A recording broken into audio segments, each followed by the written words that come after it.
Hello again, welcome back to our kitchen renovation. And so I've been getting these tiles done as best as I can using this product here, which every DIY shop should have, I guess. It's especially for these tiles. It sets very quickly, and I've learnt that it's actually very difficult to use if you haven't got everything in place, as it hardens, and you really need to have everything organised so that you can put them down quickly. Otherwise, you'll end up with a bucket full of mixture like this, and that's what you don't want, because each bag it's about £20. So now I've learnt my lesson. I've got a plan of how to get them in line as quickly as possible. I've been cutting some tiles here, as you can see, and whatever we do in our lives, we need to make good decisions about how we're going to achieve whatever we want to achieve. And I know that if I had a tile cutter, a standard tile cutter, which you score and you snap the tiles, it would take a long time. And so it's good to make a good investment, look online, and places like Facebook and Gumtree, and I've found a tile cutter which was listed as £25, which I got for £20, and it's very handy.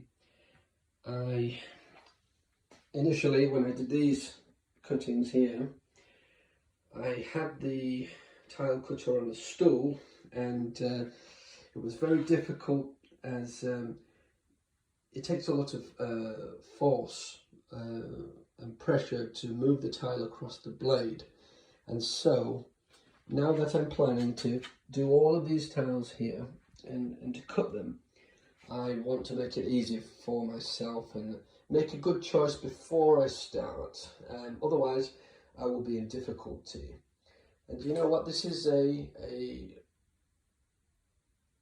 taken directly from our beloved Prophet Muhammad sallallahu alaihi wasallam, who taught us not to make decisions in haste, and to really think things through properly and make the best decisions, the best choices, especially if you're a parent and you've got other people to consider, like your children, your spouse. You need to think about the rest of the family.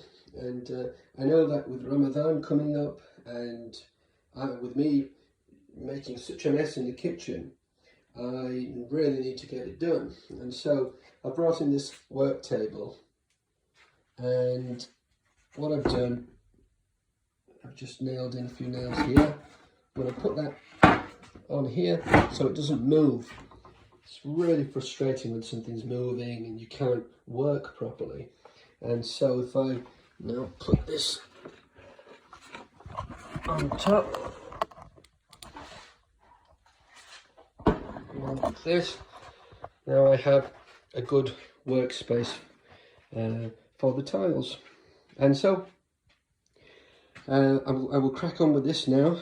And yeah, so making good decisions is always a good thing. Having a good intention about what you want to achieve, why you want to achieve it. And then you get the help of our maker, our sustainer, the one who can make things easy for us, the only one that can make things easy for us. And sometimes we are in difficulty, so that we have to turn back and remember our maker, our sustainer, the one who loves us the most. If you made something, you would naturally care about it. And likewise, with our maker, he made us and he cares about us, and he wants the best for us. And so if we turn to him, he will definitely help us. And so throughout our lives, we want inspiration, and the best source of ideas and inspiration is if we remember our maker, and he will give us ideas, things that we never thought that we could think about, and allow us to make the best decisions. I guess this is why the example of our beloved Prophet Muhammad sallallahu alaihi wasallam is so important because it's so detailed. He even taught us how to make a decision. And so I'll start with Bismillahir Rahmanir Rahim, with the name of my Lord, and I will crack on and try to get this completed before Ramadan. And this, I'm sure, inshallah, will make my wife very happy. So I will leave it there and I'll see you soon.